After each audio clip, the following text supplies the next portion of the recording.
My 4-year-old type 1 diabetic daughter was in DKA with blood sugar of 485 and the ER nurse wanted to give her glucose tablets which would have killed her within hours when the hospital only gave her a warning.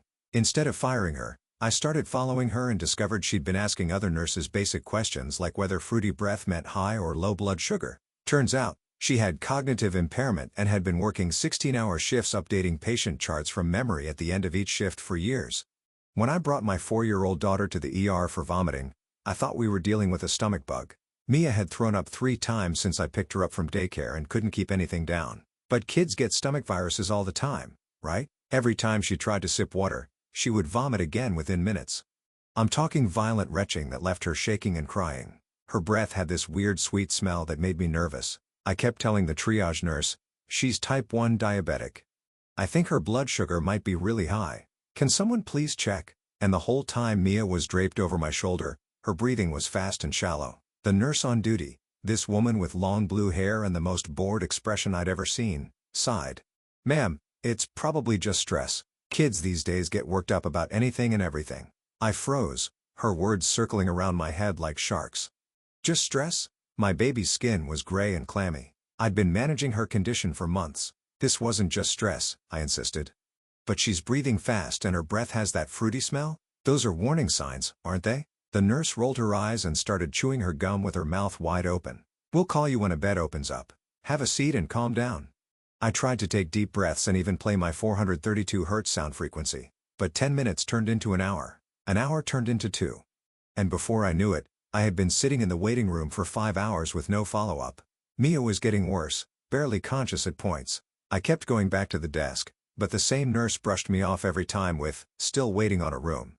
Eventually, I'd had enough. I stood up to find a water fountain and caught sight of their tracking screen. Listed in green dry erase marker were all the waiting patients.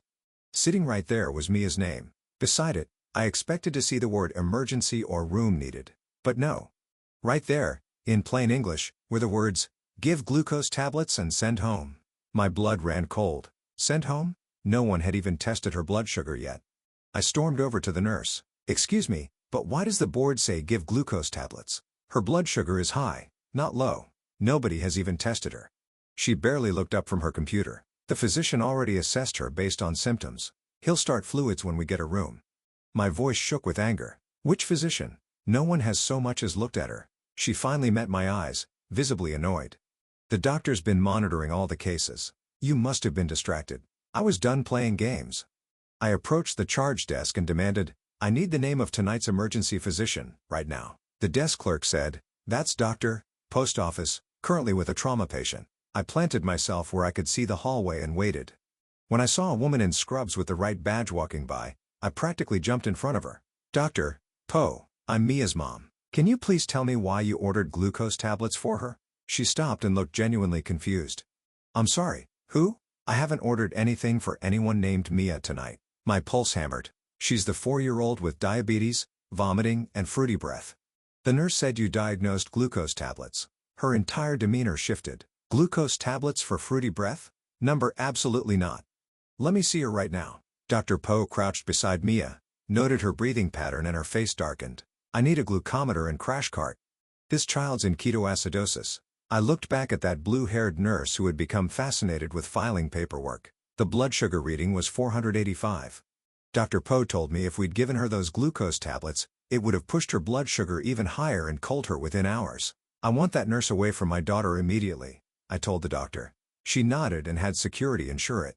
They rushed Mia to the PICU that night. The doctor said her blood had turned so acidic it was shutting down her organs. Those glucose tablets would have been like pouring gasoline on a fire. The next morning, a hospital administrator came to Mia's room to apologize. She explained that the nurse had confused the protocols for high and low blood sugar and didn't follow proper assessment procedures. Confused the protocols? She almost poisoned my kid. That's when I saw her. The blue-haired nurse in uniform passed right by me. They didn't fire her, just gave her a slap on the wrist and called it a day. That's when I realized my mom was right. If you want something done right, you truly have to do it yourself. 2 weeks crawled by in a blur of hospital visits and sleepless nights. I kept replaying that night in my head, watching Mia's monitors beep steadily as she recovered. The doctors assured me she was doing better, but I couldn't shake the image of that blue-haired nurse casually chewing gum while my daughter nearly died. During Mia's follow-up appointment at the hospital, I rounded the corner toward the endocrinology wing and froze. There she was, Sharon, according to her name tag, walking down the corridor like nothing had happened. She chatted with two other nurses, laughing about weekend plans. My feet moved before my brain caught up, maintaining distance as I followed her through the maze of hallways. She stopped at the coffee machine, complained about the new scheduling system, then headed toward the parking garage. I watched from behind a pillar as she climbed into her car, a silver Honda with a diabetes awareness sticker on the bumper. The irony made my stomach turn. The next day, I found myself at the pharmacy near the hospital during what I'd learned was Sharon's lunch break. I pretended to browse the vitamin aisle while she waited at the prescription counter. The pharmacist handed her a bag, and Sharon launched into a story about managing her mother's diabetes for 25 years. She actually told him she could teach doctors about diabetes management. My hands shook as I grabbed a random bottle of vitamins, trying to look busy while memorizing every word. 3 days later, I couldn't hold back anymore. I spotted Sharon at the grocery store near the hospital, pushing her cart through the frozen food section. My body moved on autopilot. I stepped directly into her path. The words tumbled out before I could stop them. Sharon's face went from confused to defensive in seconds. She raised her voice, claiming I'd been hysterical and disruptive that night in the ER. Other shoppers stopped to stare, phones appearing in hands. The flash of camera lights made me realize how this looked. Security arrived within minutes, asking me to leave. Sharon played the victim perfectly, dabbing at her eyes while explaining how I'd been following her. That evening, Emma showed up at my door with wine and worry etched across her face. We'd been best friends since college, but tonight she fidgeted with her wedding ring instead of making herself at home like usual. She explained that Sharon's mother sat on the school board, the same board that needed to approve her teaching transfer next month. Emma's husband had already lined up a job in the new district. They'd put their house on the market. She begged me to let this go, just for now, just until her transfer went through. I stared at my best friend, watching her choose career over truth. The following Monday brought an impossible choice. My lawyer had finally agreed to take the case but needed the retainer fee immediately. At the same time, Mia's endocrinologist called about concerning lab results that required an emergency appointment. The scheduling conflict felt like the universe testing me.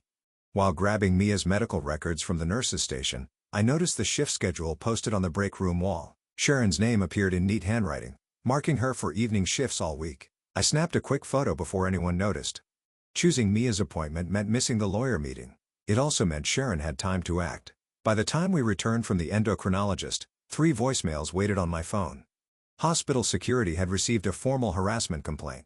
Sharon had included the grocery store video, showing me following her through the aisles. The security officer's tone made it clear whose side they'd already chosen. The next morning hit like a tsunami. Mia's continuous glucose monitor alarm shrieked during math class. The school called, panicked about her blood sugar levels. Simultaneously, my lawyer's assistant called, demanding the retainer by end of business or they'd drop the case.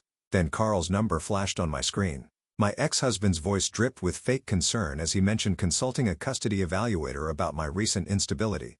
The grocery store incident had somehow reached him already. Racing to Mia's school, I forced myself to appear calm and collected. The school nurse mentioned she'd received a warning from the hospital about a parent who'd been harassing medical staff. She studied me carefully as I checked Mia's blood sugar and administered insulin. Every controlled movement, every steady breath was performative, proving I wasn't the unstable mother Sharon had painted me to be. The irony tasted bitter. By seeming stable, I reinforced Sharon's narrative that I'd overreacted that night in the ER. 2 days later, I overheard nurses at the hospital discussing an incident. Sharon had experienced a panic attack while treating a diabetic child. Several co-workers surrounded her in the break room, offering comfort about that awful mother who'd been stalking her. They painted me as unhinged, dangerous. Sharon had crafted her victim story perfectly. The betrayal cut deeper when it came from Mia. During bedtime, she mentioned the nice nurse with pretty hair who'd brought her a stuffed unicorn during her PICU stay. I'd been too focused on her recovery to notice. While nothing quite says medical expertise like a nurse who thinks fruity breath means it's time for a sugar party, while a kid's basically turning into a human lemon battery, the blue hair should have been our first warning sign that things were about to get colorful in all the wrong ways. Sharon had visited my daughter while I slept in the chair beside her bed, planting seeds of affection. Mia defended her, saying the nurse had pretty blue hair and a kind smile. My 4-year-old had no idea she was praising the woman who'd nearly culled her. School pickup became a strategic nightmare. Hundreds of parents crowded the parking lot, but I noticed Sharon's car immediately. The silver Honda sat 3 rows over, windows down. As parents streamed past, I caught a glimpse of papers on her passenger seat. Moving closer while pretending to check my phone, I saw printed emails between Sharon and her 30 as subject line referenced liability concerns. One email mentioned the hysterical parent situation. My hand trembled as I took photos through the window. The school security camera captured everything. Sharon's adult daughter, Amy, who taught second grade at Mia's school, reviewed the footage that evening. By the next morning, whispers followed me through the hallways. Amy had suggested to other staff that I might be stalking her mother. The narrative spread like wildfire through the school community. The daycare situation exploded the following week. The director pulled me aside during morning drop-off, explaining that their state funding renewal required school board approval. Sharon's mother held significant influence over that decision. 30 families depended on this center. The director's eyes pleaded with me to consider the bigger picture, to think about all those children who needed care. The message was clear: back off or destroy dozens of families' childcare. My sister's intervention hurt the most. She arrived unannounced, settling onto my couch with the same concerned expression she'd worn 5 years ago. She reminded me about Dad, about how I'd spiraled after his death from a misdiagnosed heart condition. The doctors had missed obvious symptoms, just like Sharon had missed Mia's. My sister suggested therapy, maybe medication. She used careful words like obsessive and pattern, painting my justified anger as mental illness. The Facebook post appeared that evening. The hospital's community group, usually filled with fundraiser announcements and get-well wishes, featured a lengthy post about ungrateful parents harassing healthcare heroes. The comments section exploded with Sharon's version of events. Someone shared the grocery store video. Within hours, it had been reposted to 3 local parenting groups. The comment count climbed past 200, each one painting me as the villain. My attempts to find witnesses hit wall after wall. I'd compiled a list of nurses who'd worked that night, planning to contact them individually. Hospital HR intercepted my efforts, flagging them as a harassment campaign. The formal warning arrived via certified mail, threatening legal action if I continued attempting to contact staff members about the incident. Sharon's next move showed calculated cruelty. She traded shifts with colleagues to ensure she'd be present during Mia's routine diabetes checkup at the hospital outpatient clinic. The appointment system showed her special request had been approved. I couldn't switch doctors without disrupting Mia's care continuity. Sharon had trapped me into facing her again. Exhaustion became my enemy. 3 weeks of fighting, documenting, and protecting Mia while managing her diabetes had worn me down. At a restaurant for Mia's friend's birthday party, my shaking hands drew up the wrong insulin dose. I caught the error before giving it, but my fumbling looked like intoxication to the restaurant manager. He called 911, convinced I was hammered and endangering my child. The incident report entered the CPS database before I could explain. Emma's final betrayal came via text. Her husband had threatened divorce if she remained associated with the unstable hospital stalker. She believed something had gone wrong that night, she wrote, but couldn't risk her family. The message ended with an apology that felt hollow. 20 years of friendship dissolved in a few carefully worded sentences. The isolation became tangible. At the hospital for Mia's blood work, other parents crossed the parking lot to avoid me. One mother grabbed her child's hand and hurried past. Later, I discovered the local mom Facebook group discussing me. 847 comments dissected my behavior, my parenting, my mental state. The post title read, "Dangerous Parent Alert." With my photo from the hospital's volunteer appreciation dinner last year, I started documenting everything obsessively. Screenshots, photos, recordings, medical records. My dining table disappeared under color-coded folders. This war would end with one of us destroyed, and I refused to let it be me. Sharon might have the system on her side, but I had the truth. Somewhere in all this evidence was the key to proving what really happened that night. The battle lines were drawn. Sharon had turned my community against me, threatened my custody, and poisoned my daughter's perception. But I'd seen her confusion, documented her lies, and discovered patterns in her mistakes. The real fight was just beginning. 1 month into our conflict, I discovered Sharon had joined the same diabetes support group as my sister. The group met Tuesday evenings at the community center, and my sister mentioned how helpful the new member had been. Sharon had quoted passages from Mia's favorite book during the meeting, details she could only have learned from those PICU conversations I'd slept through. My sister didn't know Sharon's identity until I showed her a photo. The color drained from her face. The grocery store confrontation required police statements from both of us. We sat in separate rooms at the station, each recounting our version of events. The detective administered polygraph tests to both parties. We both passed. Sharon genuinely believed I'd been stalking her. I genuinely believed she'd nearly called my daughter through negligence. 2 truths existing simultaneously, neither canceling the other out. While organizing my documentation, I found my own text messages from that night in the ER. Messages to friends expressing doubt about my concerns. One read, "Maybe I'm overreacting," and another said, "She seems busy." These texts, sent during those 5 agonizing hours, now appeared in Sharon's defamation countersuit. My own words, weaponized against me. The doubt I'd felt in those dark hours became evidence of my supposed hysteria. The custody evaluation began 3 months after the incident. Carl had hired an expensive child psychologist who specialized in high-conflict divorces. During Mia's session, she told the psychologist that Mommy yelled about the nice nurse all the time. She mentioned having bad dreams about blue hair. The psychologist's notes, which I later obtained through discovery, painted me as an obsessive parent traumatizing my child with adult conflicts. My doorbell camera became evidence against me. The footage showed me pacing my front porch at 3 a.m., practicing what I'd say to Sharon at the next encounter. I'd rehearsed confrontation speeches, trying different approaches, different tones. Sharon's lawyer called it obsessive planning and sleep deprivation. The timestamp showed this happened multiple nights in a row. Family court treated my complaints about Sharon as deflection from my own negligent diabetes management. They cited the restaurant incident where I'd nearly given Mia the wrong dose. The judge questioned why, if I was such a vigilant parent, I'd made such a dangerous error.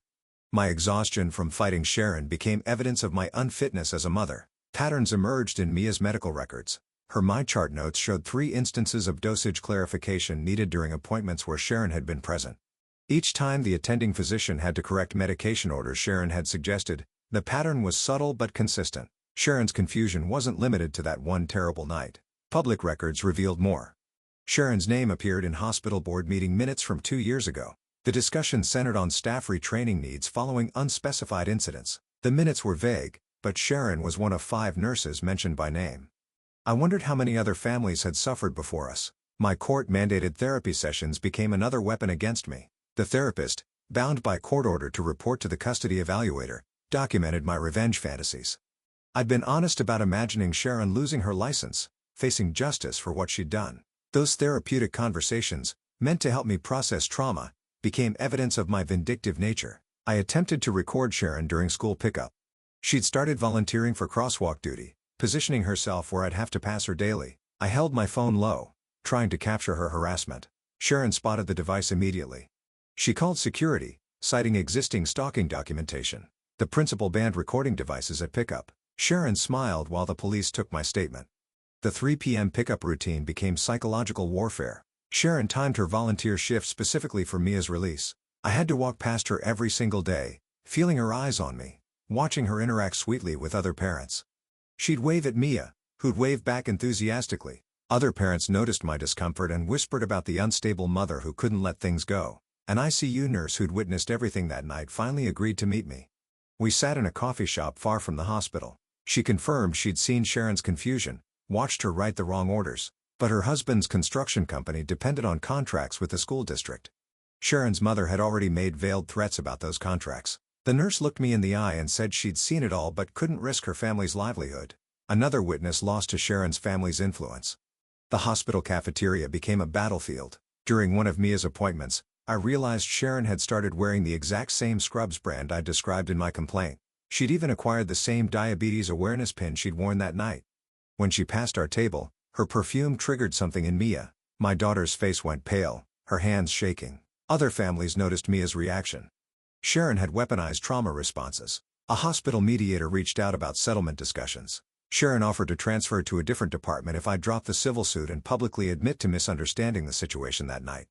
The offer came with strings attached. I'd have to sign a non-disclosure agreement and issue a public apology. The mediator framed my refusal as prioritizing revenge over my daughter's comfort at the only local hospital equipped for pediatric diabetes emergencies.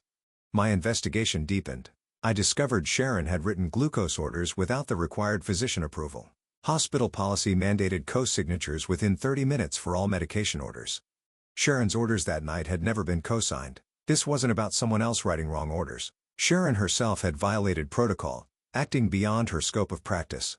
Dr. Chen's voice notes from that shift revealed another layer. He'd left detailed recordings about diabetic emergency protocols for the nursing staff. The system showed Sharon had accessed these notes during her shift but only for 12 seconds, not enough time to listen to crucial information that would have saved Mia. She'd had the resources but hadn't used them. My pursuit of evidence revealed Sharon had been covering for Dr. Banks that night. He'd arrived at work impaired and Sharon had been trying to manage his patients along with her own. Her heroic attempt to protect patients from an impaired physician had led to cognitive overload. The truth was messier than simple negligence. Sharon was both victim and perpetrator in a broken system.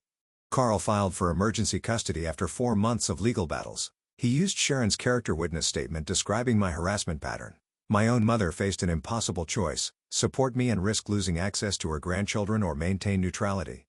She chose the middle ground, refusing to take sides. Her neutrality meant I lost childcare during crucial legal meetings. Every court appearance meant scrambling for babysitters. Desperation drove me to Sharon's mother's senior center. I enrolled in the same exercise class, hoping to understand the family dynamics that created this situation. I helped other seniors with their equipment, made small talk about grandchildren.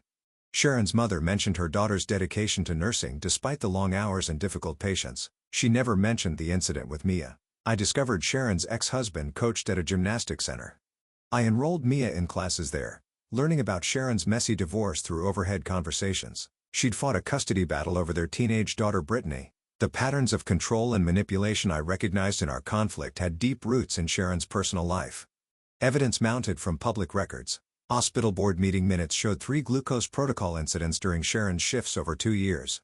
Each incident was documented as a learning opportunity rather than a disciplinary matter. The hospital's culture of protecting staff over patients became clear through these carefully worded documents. Carl's custody demands intensified. He filed motions citing my obsessive behavior, using Sharon's statement as supporting evidence. Fighting the custody battle meant missing Mia's appointment with a diabetes specialist who only visited our area quarterly. The missed appointment appeared in court documents as medical neglect. Every choice I made to pursue justice cost me credibility as a mother. 3 months of legal bills drained my savings. Credit cards maxed out while Sharon's crowdfunding campaign for her defamation defense raised $30,000. The hospital community rallied around their own. Comments on the fundraising page called me a privileged parent trying to destroy a hard-working nurse. The financial inequality made quality legal representation impossible. A confrontation at Mia's favorite restaurant went viral on TikTok. I'd taken her for a treat after a difficult medical appointment. Sharon appeared with friends at the next table. Her TikTok about Karen versus his nurse drama garnered 2 million views. Comment sections filled with hot takes from people who knew nothing about that night in the ER. My hospital volunteer coordinator position evaporated after 5 years of service. The official reason cited ongoing legal conflicts with staff. Sharon's daughter Amy's best friend received my position the following week. The message was clear: align with Sharon or lose everything. My attempts to create positive change from within the system had been systematically destroyed. Carl won the house in temporary orders. The judge cited the stable home environment he could provide versus my current instability. I moved back with my parents, sleeping in my childhood room while Sharon received a promotion to charge nurse. The hospital newsletter featured her story of overcoming adversity, painting her as a victim of harassment who'd persevered. My mother's intervention came during Sunday dinner. She begged me to let Mia heal without the chaos of ongoing legal battles. Then she revealed she'd been providing Carl with positive reports about my mental state, trying to prevent him from seeking full custody. Her betrayal cut deep. She believed I was destroying our family with obsession, just like I'd done after Dad's death. My complaints triggered an investigation that caught an innocent new nurse in the crossfire. Madison had trained under Sharon, learning the same shortcuts and protocol violations. When investigators reviewed Madison's documentation, they found errors matching Sharon's patterns. Madison sobbed during her suspension hearing, explaining she'd only followed Sharon's training. I'd destroyed a young nurse's career to prove a pattern. Madison's fiancé's family didn't want association with the hospital scandal. Their engagement ended weeks after her suspension. She posted on social media about losing everything because of one vindictive parent who couldn't move on.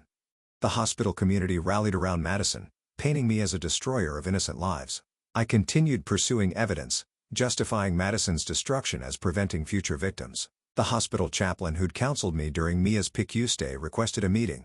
He asked difficult questions about forgiveness and moving forward. He suggested that perhaps Mia had survived to teach me about grace, not to fuel a revenge campaign. I walked out mid-conversation, unable to hear wisdom that challenged my pursuit of justice.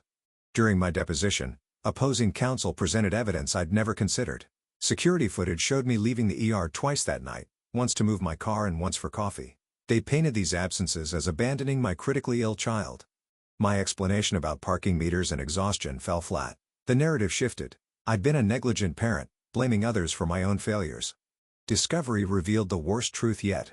I'd noticed Mia's symptoms at 6 a.m. that morning, but waited until after my work meeting to take her to the ER.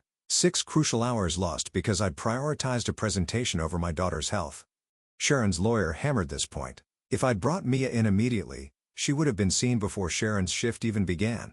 Sharon's legal team filed an emergency motion to advance the trial date. They cited my escalating harassment, including infiltrating the senior center where her mother exercised. My lawyer was in Hawaii for his daughter's wedding, leaving me with an associate who'd never handled medical malpractice. The motion succeeded. Trial would begin in 2 weeks instead of 2 months. Sharon's deposition revealed her genuine belief in her expertise. 20 years of managing her mother's diabetes without incident had convinced her she understood the condition better than most doctors. She spoke passionately about her dedication to patients, the extra shifts she worked to afford her mother's home care. She'd refused retirement despite eligibility because nursing was her identity. I crossed a line I'd sworn I'd never cross. I lied to Mia about needing to check something at the hospital gift shop, then used her presence to extract Sharon's shift schedule from a sympathetic employee. The employee thought she was helping a concerned mother coordinate care. I'd weaponized my own daughter for information, breaking my promise to keep her separate from this conflict. The transformation was complete. I'd become exactly what Sharon's lawyer described in court filings, a manipulative stalker using any means necessary to destroy a dedicated nurse. The truth of that night mattered less than the truth of who I'd become. Every action I'd taken to prove Sharon's guilt had proven my own instability. Evidence came from unexpected sources. Sharon's troubled teenage daughter Brittany attended the gymnastics center where I'd enrolled Mia. During supervised visits with her father, Brittany mentioned her mother's increasing confusion at home. She'd found her mother's work notes, pages of protocols copied and recopied as if Sharon was trying to memorize procedures she'd once known by heart. I documented these conversations, building evidence through a child's pain. The restraining order hearing took place at the Children's Hospital. Carl showing up with custody papers after Sharon basically turned into a witness for hire is peak timing. This is basically a golden ticket to full custody while she's sleeping in her childhood bedroom again. Both sides presented their cases in a conference room overlooking the pediatric ward. During a break, we found ourselves in the same hallway, staring at a memorial wall covered with photos of children who died from preventable medical errors. We both had tears in our eyes. Sharon had lost a cousin to misdiagnosed diabetes. I'd lost my father to medical negligence. 2 women shaped by medical trauma, perpetuating cycles of pain. Sharon's countersuit gained momentum. The judge noted my pattern of infiltration into every aspect of Sharon's life. Her workplace, her mother's exercise class, her daughter's gymnastics center. What I saw as investigation, the court saw as stalking. My methodical documentation became evidence of obsession. Every spreadsheet, every photo, every timeline demonstrated my descent into dangerous fixation. Everything hinged on finding the traveling nurse who'd worked that night. I'd spent weeks analyzing shift records, cross-referencing schedules, tracking down agency assignments. Finally, I identified her. A travel nurse named Patricia, who'd been floating through the ER during Mia's crisis. Serving the subpoena required hiring a process server and tracking her to her current assignment 3 states away. My past kindness created unexpected leverage. Months earlier, I'd helped Sharon's mother when she'd fallen at the senior center. I'd driven her home, helped her inside, even checked on her the next day. Now Brittany asked why I was being mean to her mom's friend who'd helped Grandma. The child's innocent question highlighted the complex web of connections I'd created through my pursuit. Hospital politics fractured along generational lines. The union supported Sharon, protecting one of their own. Younger nurses questioned the training they'd received, wondering if they'd been taught dangerous shortcuts. The pediatric ward divided into factions. Some saw me as a heroic mother fighting for patient safety. Others saw Sharon as a dedicated nurse, destroyed by the system she'd served for decades. My lawyer explained the harsh realities of civil court. We needed only preponderance of evidence, not proof beyond reasonable doubt. But juries favored healthcare workers, especially older nurses who dedicated their lives to helping others. Sharon's poverty, her mother's medical needs, her extra shifts to make ends meet, all painted her as sympathetic. I appeared privileged in comparison, a parent with resources attacking a working-class hero. Desperation drove me to call in old favors. Nurses from Mia's NICU stay remembered my advocacy during her premature birth. They'd trusted my instincts then when I'd insisted something was wrong despite normal test results. I'd been right. An early intervention had saved her life. These nurses provided written statements about my medical judgment and maternal instincts. But union solidarity meant they wouldn't testify against Sharon directly. Their statements inadvertently revealed devastating information. Mia had coded twice in the PICU, not once as I'd known. Sharon's error had nearly culled my daughter 2 separate times that night. The second code happened while I slept in the chair, exhausted from the ordeal. Nurses had worked frantically to save her while I remained oblivious. The pattern crystallized. I'd saved Mia from medical errors 3 times in 4 years. My vigilance wasn't paranoia but hard-earned experience.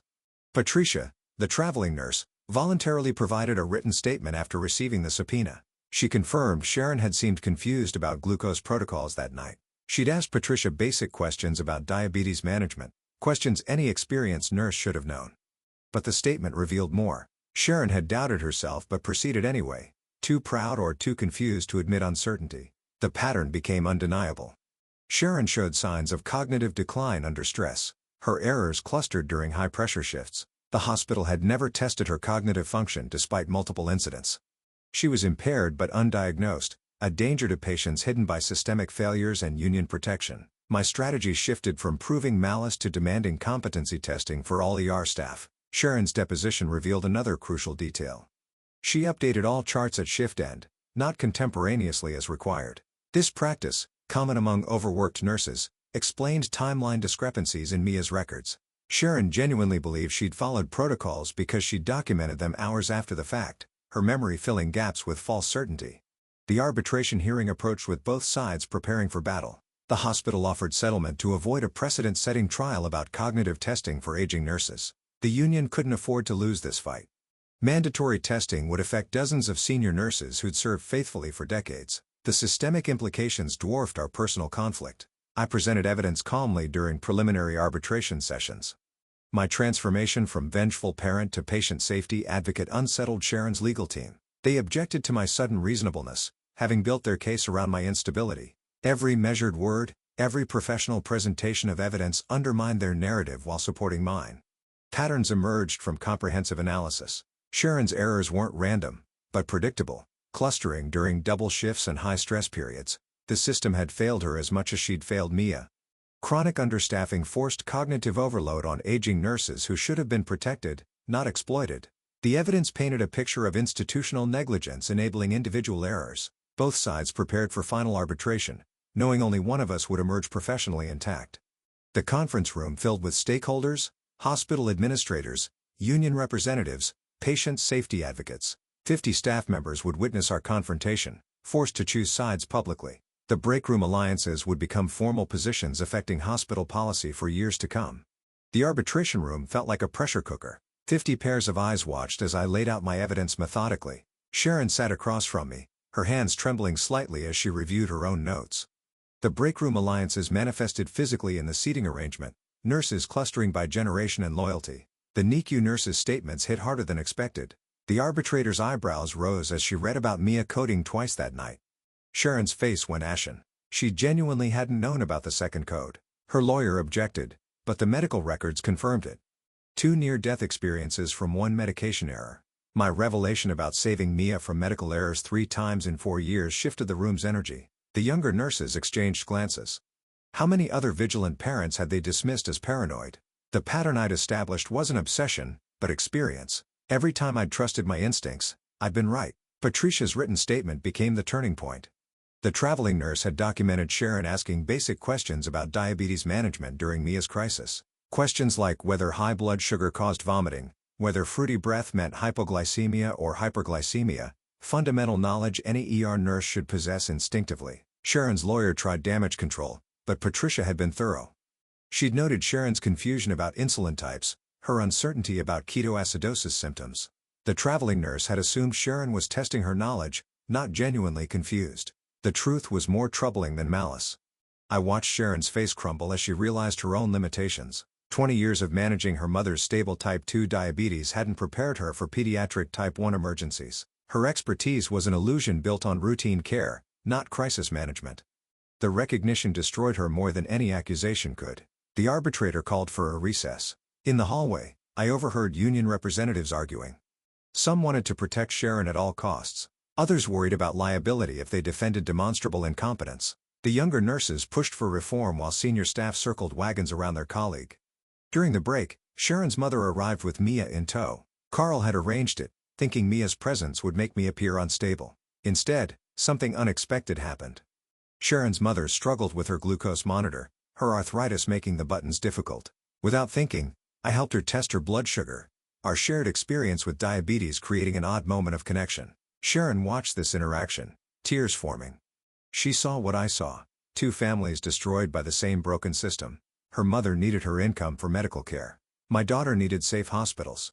Neither of us could win without the other losing something vital. The afternoon session revealed Sharon's documentation practices. The arbitrator reviewed timestamps showing she routinely updated charts hours after patient interactions. Memory-based documentation, reconstructed through exhausted recollection rather than real-time accuracy. Every nurse in the room recognized the practice. Many shifted uncomfortably. Hospital IT authenticated security footage showing Sharon accessing and modifying charts at shift end, not malicious falsification but dangerous standard practice. She genuinely believed her reconstructed memories were accurate. The pattern of post-incident documentation stretched back years, normalized by overwhelming workloads. The evidence painted a damning picture of systemic failure. Sharon worked 16-hour shifts that night, covering for 2 absent nurses. No breaks, no support, just an aging nurse pushed beyond cognitive limits by chronic understaffing.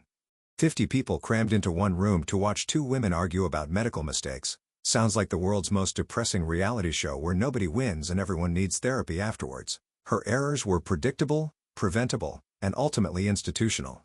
Sharon's mother provided unexpected testimony. She admitted her daughter had confusion spells after double shifts. She'd begged Sharon to retire, but they needed the income for home health care. The arbitrator asked about these spells. Sharon's mother described finding her daughter staring at medication bottles, unable to remember basic protocols she'd known for decades. The neurological evaluation results arrived by courier. Sharon's lawyer objected, but the arbitrator admitted them. Mild cognitive impairment, exacerbated by stress and fatigue. Not dementia, but measurable decline in processing speed and working memory. The kind of impairment that made complex medical decisions dangerous during high-stress situations. Sharon broke down completely. She hadn't known.